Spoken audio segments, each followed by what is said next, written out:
retired journalist now. I majored in journalism at Indiana University.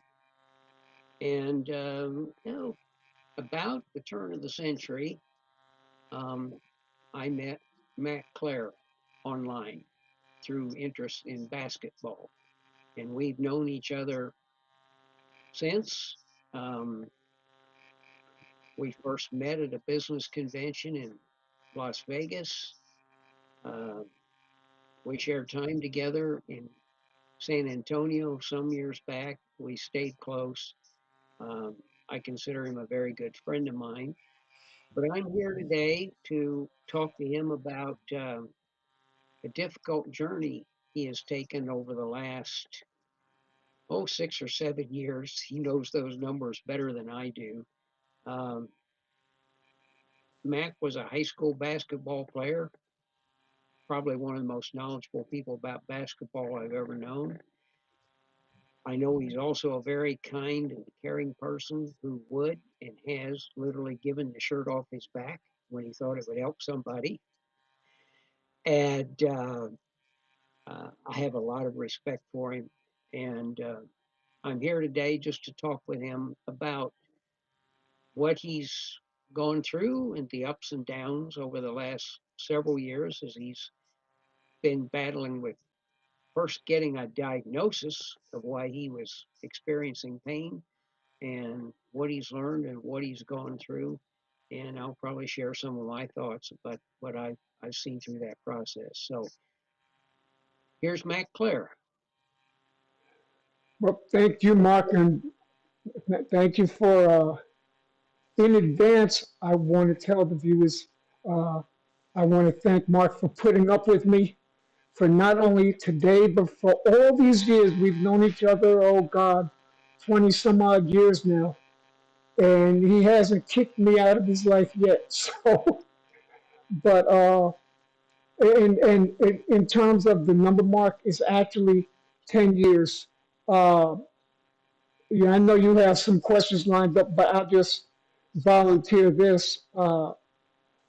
I was diagnosed with having polycythemia vera. That's a blood cancer where you produce too much blood. Uh, and that was back in August of 2015. And then last year in March, my polycythemia vera had progressed to something called myelofibrosis, which actually is the worst of the two. If you have PV, you don't want it to progress. There's no cure for it, but the idea is to try and control it and prevent it from progressing. But in my case, it progressed to myelofibrosis, and again, diagnosed in March. And then the fun began. So, yeah, but I know you got some questions, so I don't want to take your thunder away. Well, I do have some questions. I think in many cases I have a good idea of the answer, but this is your journey and it's unique to you, but it's probably relatable to many other people who have had to face knowledge that they were not healthy, they were in trouble, and even their own mortality. And I know you've given a lot of thought um, to what this could mean to other people, and I think I'm correct that you were considered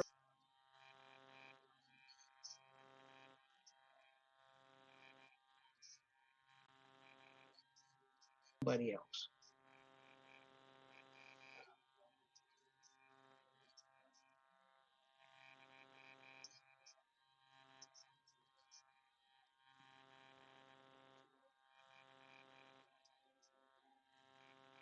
He just let go, just let go.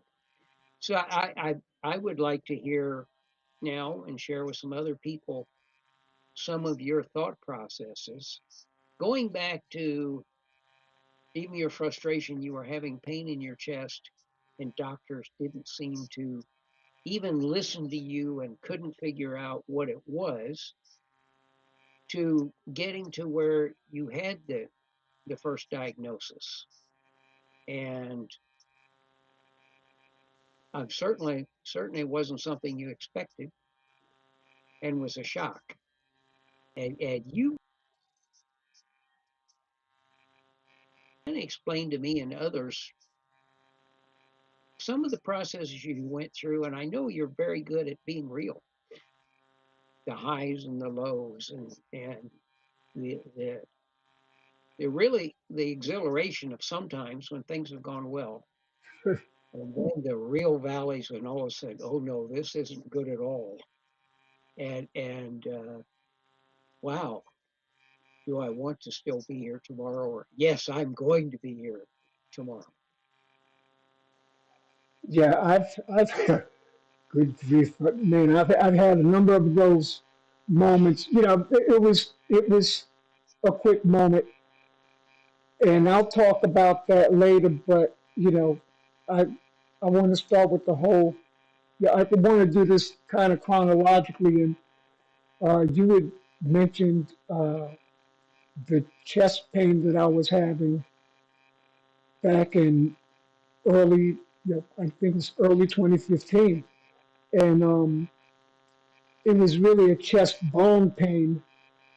And but when you go to the doctor, that's not always what they hear. They hear chest pain.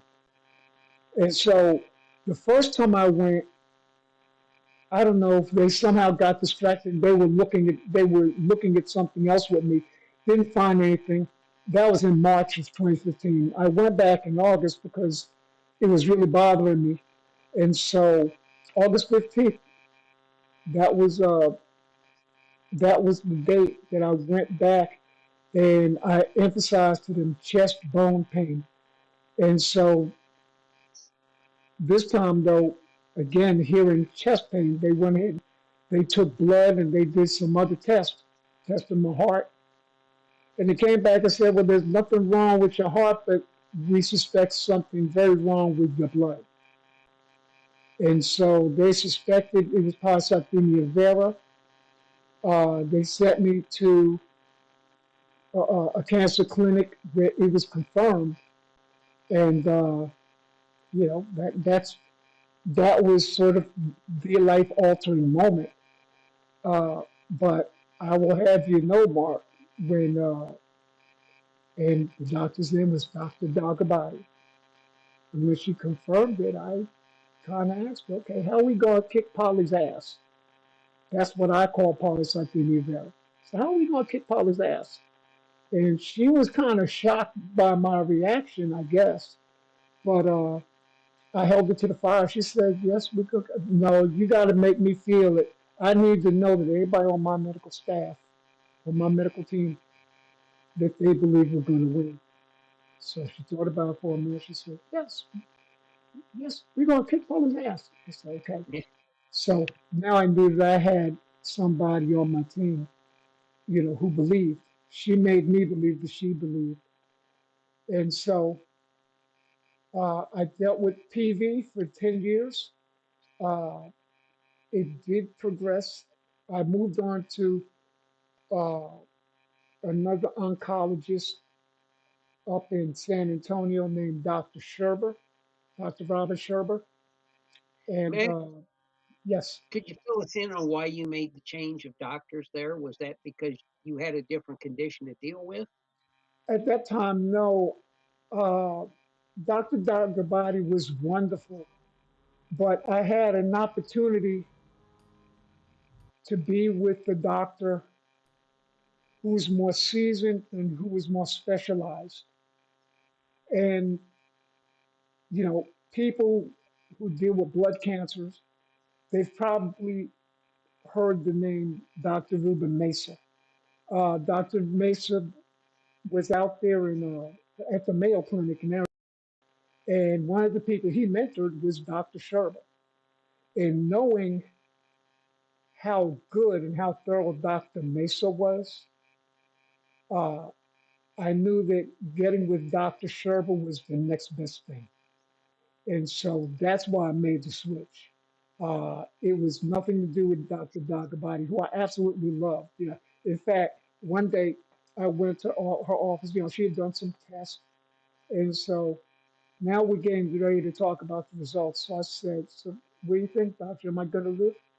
She said, "Oh, yeah, but you're asking the wrong question." I said, "What question should I ask? You should be asking how long you're going to be living." So, you know, but so she was a great doctor, and I'll always appreciate her. But Dr. Sherber was really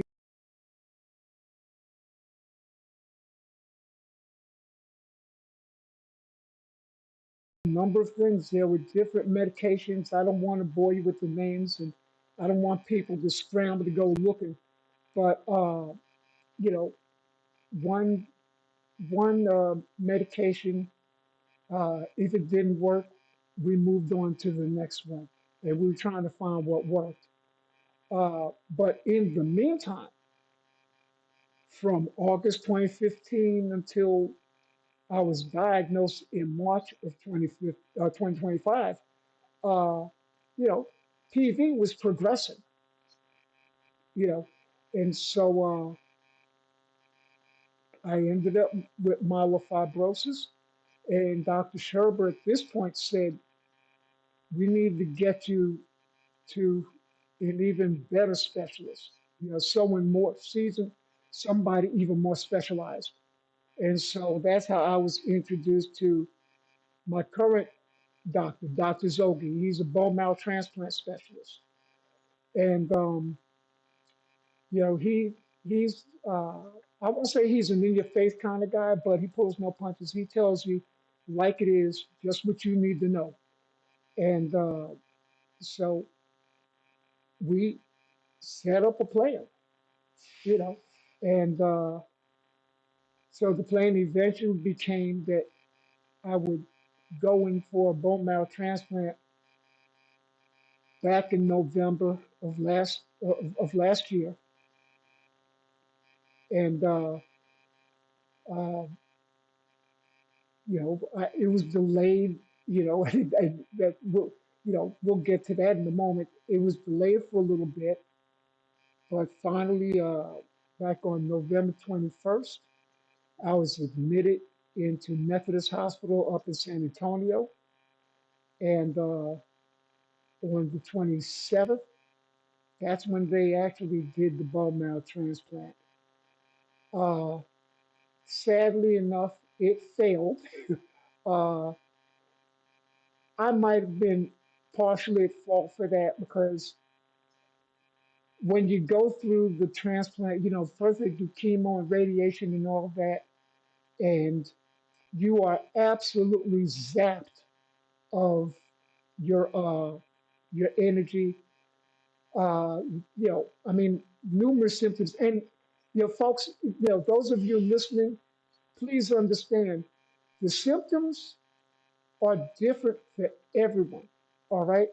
Uh, it could range from vomiting to feeling weak, just nausea without the vomiting, headaches, any number of different things. Uh, Thankfully, I didn't deal with too much, but one of the things it does is it leaves this nasty, filmy taste in your mouth, and it's a little bit on the thick side. So you don't necessarily want to eat. Uh, you know, for me, eating was a challenge. And look at me, I'm thin as it is, and I lost a lot of weight when I was in the hospital. But uh, eating was a big challenge. Taking those meds was a challenge because I didn't want to take my meds, and you gotta take the meds in order to survive. And it was tough. It was really tough. But usually when you're in there for the transplant, they keep you in the hospital for about a month, and then they release you. But there's more because in my case, I lived in a place called New Braunfels, Texas, which is roughly an hour or so from San Antonio, from the hospital. And when you have this sort of procedure, the doctor wants to see you every other day, and in some cases, maybe every day. So now I had to worry about where I was going to live once I was released. Uh, and I ended up getting an Airbnb and it was paid for through a grant. So I didn't have to worry about coming out of pocket. Uh, and oh yeah, by the way, for all the stuff that was going on, remember I said they keep you for a month usually? I was out of there in 2 weeks. And that was a win. That was definitely a win. But man, it was also tough because that meant 2 more weeks that I have to go back and forth. So it wasn't fun, uh, and it was a challenge. And it took me. Let's see, I was there. I was there in the beginning of December. Let's say I don't remember the exact date. I was there until April, I think. I want to say late March, early April. And so things progressed, things improved. But I was meanwhile going back and forth. I had a couple of stays in the hospital. Uh, February 13th uh, of this year, I had a terrible fall in the Airbnb. And I suffered from something called subdural hematoma, which means brain bleed. You're bleeding in the brain. And so that was, they rushed me to the hospital that night. That was just another challenge. And I injured my shoulders and my arms, my hands and finger, everything. And so I couldn't get out until I could prove to them that I could at least somewhat function. And so that was a long stay. Another time I went back because I was a little concerned about my leg. My leg was bothering me. And Dr. Zogi didn't want to take any chances. He admitted me to the hospital for that. So I was there for another couple of days. Uh, so, and then there was another time, and this was the big one because uh, at this point, I still wasn't eating that well. And this is going back in March, I think. Uh, I was eating better, but, the numbers were not suggesting that I was putting on weight. The numbers weren't suggesting that, the numbers were going in the right direction. By numbers, I mean, you know, when you have this procedure, it zaps you of all your cells, your blood cells. And so now you want the blood cells to come back. And in my case, remember, I had a donor. I want my donor cells to dominate, but it didn't. Mine did, but I'll get back to that in a moment. But in any event, things weren't trending the way in which it needed to. And so we set me back in the hospital. And so it was tough. It was real tough. But through it all, I knew that I'd be okay. Uh, you know, you gotta have some kind of dependability on faith. And I urge you all, whatever higher being that you subscribe to, you want to latch onto it for something like this. And so at some point, yes, sure, Um, we've had conversations, and you talked about your faith and your belief. I'm going to beat this. But you also shared with me that there were times that you had your doubts. yeah, You were tired, and you expressed to me go your ahead, tell expect it. other people would have the same moments and times of doubt, times feeling like giving up, and that was something you considered a lot. It did affect your decisions and so on. Um, and I felt we had some good conversations about just quality of life, the overall meaning of life, And I'll let you go on, but I would like to get to uh, as you look back now, um, in a good place physically compared to where you could have been and where you were. You know, your thoughts now.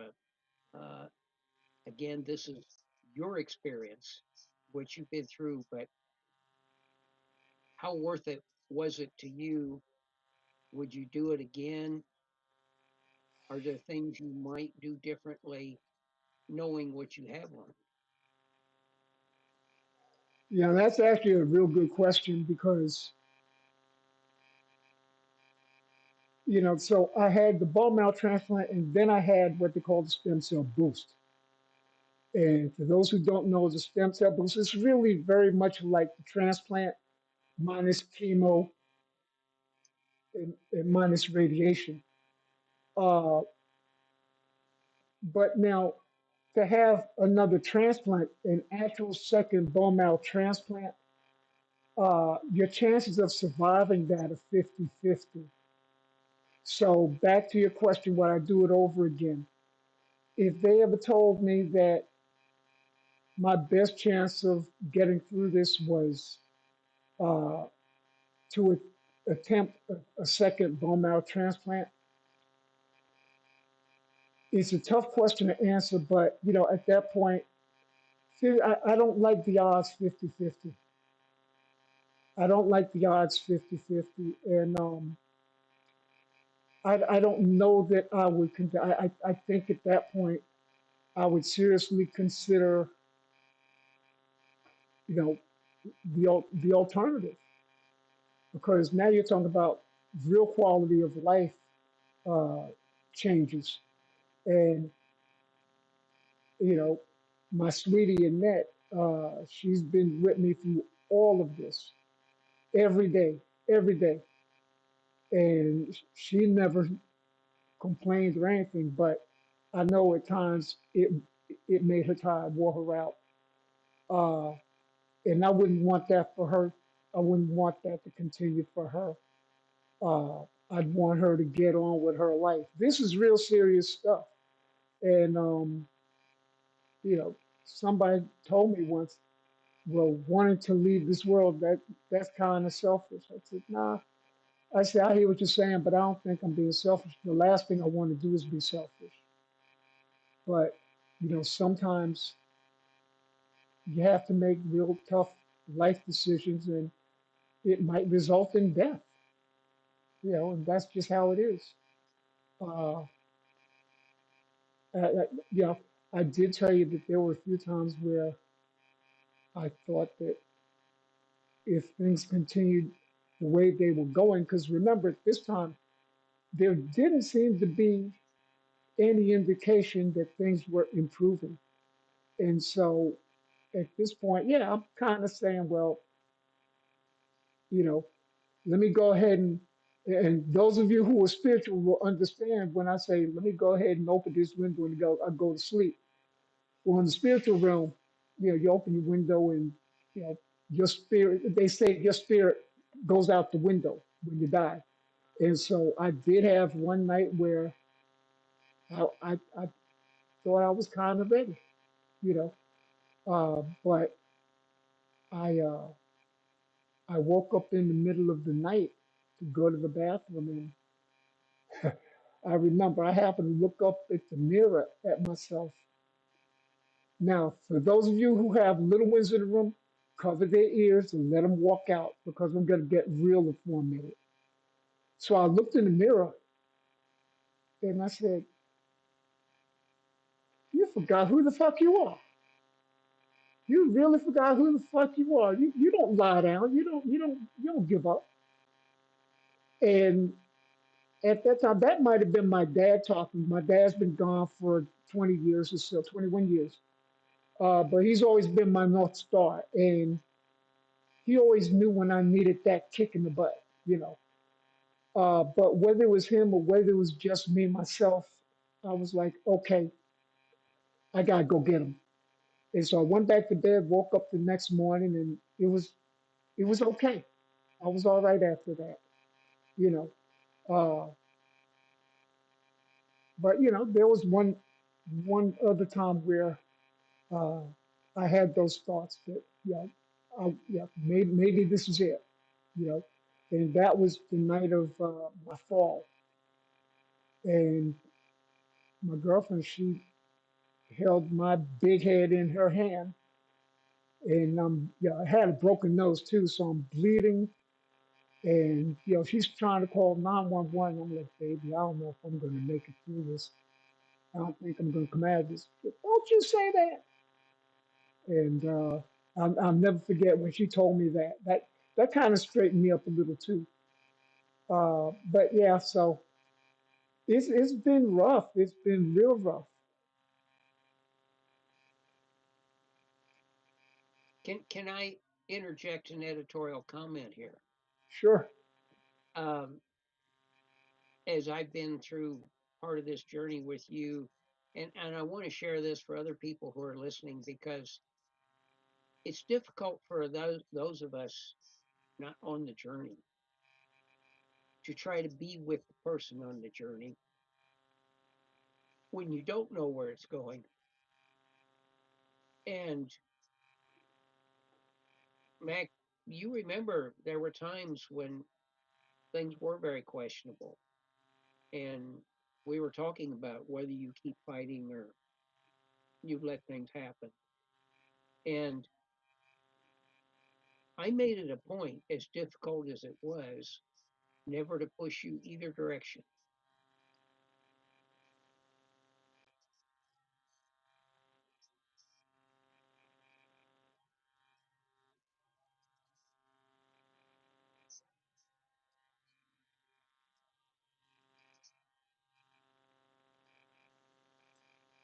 But I did not want to, and again, I'm editorializing here, I did not want to put pressure on you to make the decision that wasn't right for you. And I don't know if I was being helpful or not, but you and I have talked about how difficult this is for others.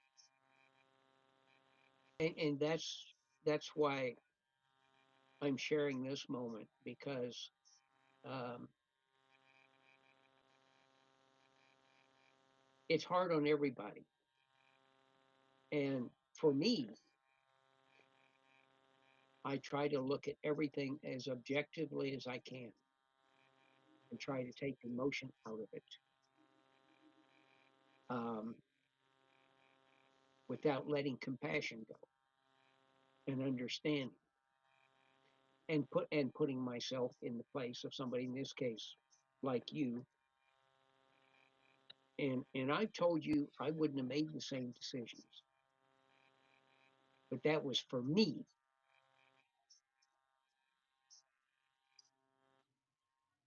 People know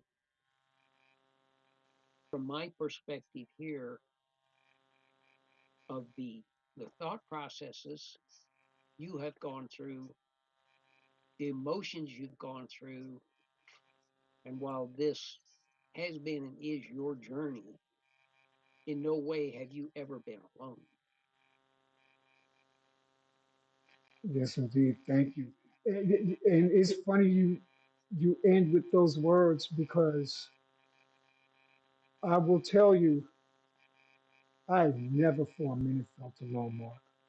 Uh, and even that video I made when I was actually having the transplant, I made mention of that.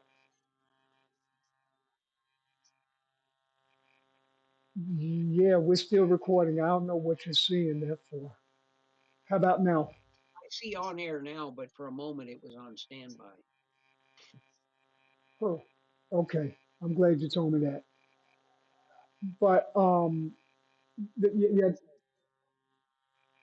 Maybe How that's just about mine. how about Now it's now? on air. Yeah, Okay. now it's on. All right. So yeah, I will tell you, I never for a moment felt like I was alone. And as a matter of fact, uh, as the days went by, it really did feel to me like my circle, my inner circle, it seemed to increase. I wasn't asking for it. I really wasn't, but it increased. And, people I just didn't know more. I didn't know that so many people were going to get on board and just, you said compassion, show how much they cared or that they cared. Uh, and I tell you, sometimes that alone has caused me to get a little emotional, bring a glow to my eye or whatever. But I've got such a such an abundance of support, and even now, and it's important to note, I am in remission. I have to remember to say that I'm in remission, and even now, I still feel the outpour of support from all these different avenues, and it's gratifying. It really is. So, thank you for that. Yeah, you never left me alone. I know that. You you were right there with Annette, my son Marcus, uh, and so many other people uh, who didn't have to do what they did, and really might not seem like much. I mean, my family and my friends are spread out. Nobody's really here, except for one or two people, in addition to Annette. Well, even in distance, you can show somebody that you care.